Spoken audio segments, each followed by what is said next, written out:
Hello， 大家好，我们是草泥亚汉堡，并为大家带来搞笑的农民们幸福增加第14季第10集。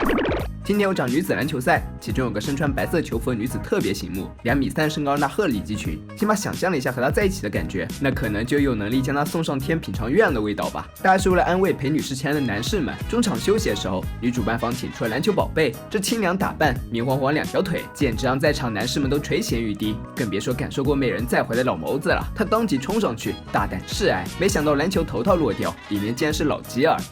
生活不易，吉尔卖艺。接下来是同样令人心动的抽奖环节。随着中奖座位的公布，辛巴欣喜若狂。然而站起身，他才发现中奖人是弗兰德。他手里的那张票是明天女子橄榄球比赛的。不过座位被抽中只是第一步，还要看能否投篮入筐。投球之前，弗兰德先祈祷了一下，然后一鼓作气扔了出去。这篮球在篮筐上来回跳跃，时间都够老谋子求婚了。不过最终还是没有让人失望，他进了。看手中的5万美元，弗兰德当即决定捐给圣教会。如此大爱的行为自然受到了观众的欢呼。这时篮球队老板走了出来，又塞了他10万元支票，以赞扬弗兰德的义举。看了弗兰德如此走运，辛巴自然是恨得牙痒痒。不料还有更让他抓狂的是，因为弗兰德的车被堵在停车场，所以主办方让他们一家乘坐热狗车回去。开着一辆食物形状汽车，可一直都是辛巴的梦想。他绝望了，弗兰德怎么可以这么走运？上次的事似乎成了辛巴的心结，他还用望远镜窥视弗兰德一家，这不是一次愉快的体验，因为他发现弗兰德家的草都比自家的绿。虽然辛巴说是因为他总在草坪最倒的缘故，但辛巴怎么听得进去？他现在就觉得弗兰德有秘诀。为了知道老邻居的秘密，辛巴选择当面询问，为什么从来没有进过警局，还拥有美丽的草坪？这问题对弗兰德来说很简单，他告诉辛巴，只需要努力工作和虔诚生活，再加上时不时的祈祷。如何工作生活，辛巴是不关注的，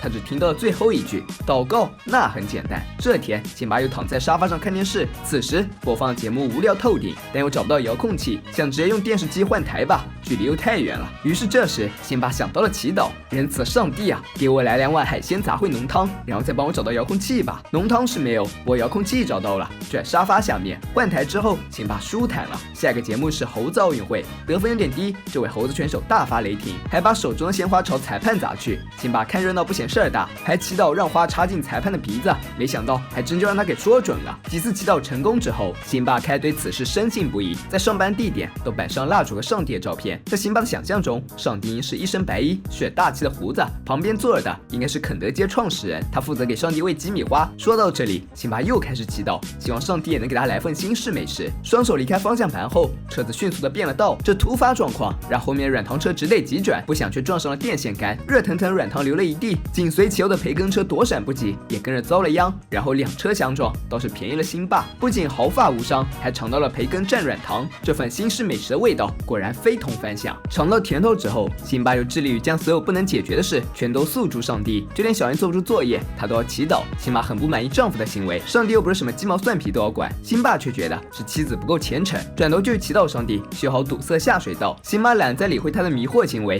直接打电话联系了管道工。师傅将管道拆了一看，原来罪魁祸首是树根，看样子是他也没有办法解决的问题了。辛巴自我安慰道，没事儿，管子堵了，家还是能住的。事实证明是他想多了，屋内墙受了潮气影响，轻轻一碰就裂成了一幅画，再然后就全碎了。不过也是有收获的，正好将小小心从墙里救了出来。这下房子彻底没法住人了。辛巴又开始向上帝祈祷，希望您能帮我修好房子，或者用我的肋骨造栋新的。话还没有说完，他又跌进了一个大坑里，其实也没有多深，他就是躺着不起来。这时一个律师走了过来，问辛巴是不是没法上班了，自己可以给他打官司。这人出现的时机让辛巴以为是上帝的旨意，他当即表示要起诉教堂。律师也很给力，说他有这个权利。这律师很厉害，用过人都说好。他又曾帮那帮不靠谱的医生争取到6万元，而当时的情况是医生在墓地里酒驾，有了律师的加持，状子很快递到了法院。可能真是老天爷都在帮辛巴。法官看牧师很不顺眼，因为他老婆就是被一个牧师拐跑的。牧师的辩护律师提供有力的证据，一段录像显示辛巴天生就是个爱出事的，这的确是事实。可陪审团并没有站在他们这边，最后的结果是让教堂赔给辛巴100万美元。牧师显然没有那么多钱赔给他，于是法法官宣布将教堂抵押给辛巴，只是稍微摔了一下就能白嫖一套房子。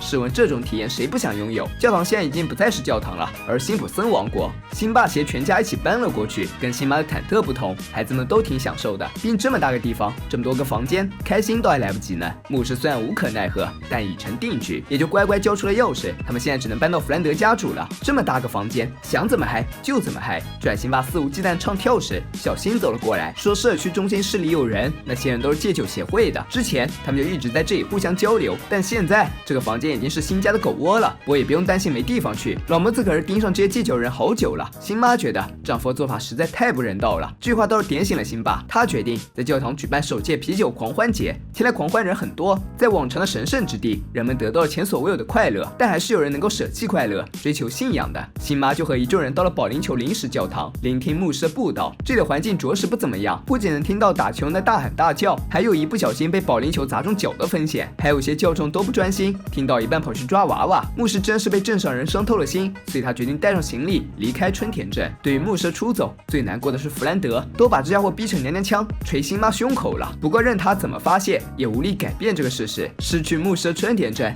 似乎和以往并没有什么不同，并没有任何人感到失落，他反而更加自由了。狂欢派对开了整整2天，辛妈实在受不了了，叫辛巴赶紧让大伙回家。远处弗兰德正在秘密监视一切，遍地是喝醉的酒鬼，还有熊熊燃烧的火堆，看样子只有自己家才是唯一的净土了。弗兰德对着搭建十字架祷告，不管身处何处，都会永远流出教堂之地。这样的缺失可苦了2个孩子，他们现在都开始张牙舞爪、胡言乱语了。此时，辛巴一行人还没有意识到问题的严重，还在利用火堆烧烤呢。可口的食物、迷人的派对，让人们忘记何为信仰，只一味的享乐，甚至都开始对上帝出言不逊了。随着滚滚的黑烟不断上升，浓厚的乌云笼罩了春田镇，眼前黑暗让辛巴不免担心，丈夫的行为已经引起了上帝的愤怒。圣经上就说过，上帝并不宽容，他总是让人陷入水深火热。话音刚落，天空就下起了雨来。就这样，辛巴还依旧心存幻想，跳上桌子，让上帝将雨水变成酒水，结果就是天降正义，把辛巴给劈了。弗兰德见此情形，忙回到车库开车，队友还托他早就准备好的诺亚方舟。由于雨势过大，整座小镇都被淹了，镇民们只能聚集到地势最高的教堂顶。尽管辛巴还能通过祈祷来解决问题，可惜的是，上帝并没有搭理他。这时骨头男站了出来，他对众人说，就是因为辛巴这个异端分子，才让所有人都陷入了绝境。此话一出，老谋子也响应了，表示要活捉辛巴，然后把他烧死，这样说不定可以让上帝平息他的怒火。说着，所有人都朝辛巴逼了过去。就在这千钧一发的时刻，一束光打在了辛巴身上，是牧师乘坐直升机过来了。他拿着扩音器，带领着人们祈祷：“亲爱的上帝，请拯救这个罪恶之镇。”他们被喜欢蓝裤子的恶魔迷惑了。话音刚落，天空真的奇迹般的放晴了。经此一事，辛巴觉得自己学到了一些东西。上帝有时很仁慈，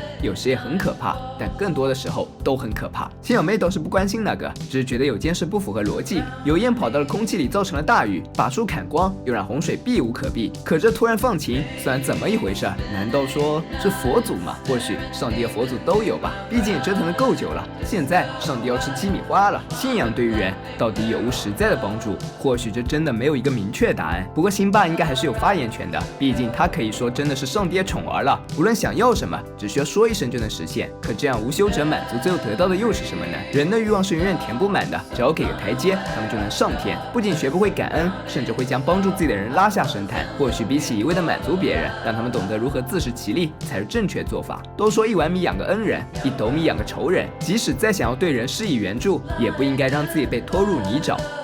本期视频就到这里了，喜欢小伙伴别忘点赞、评论、关注，咱们下期见，拜拜。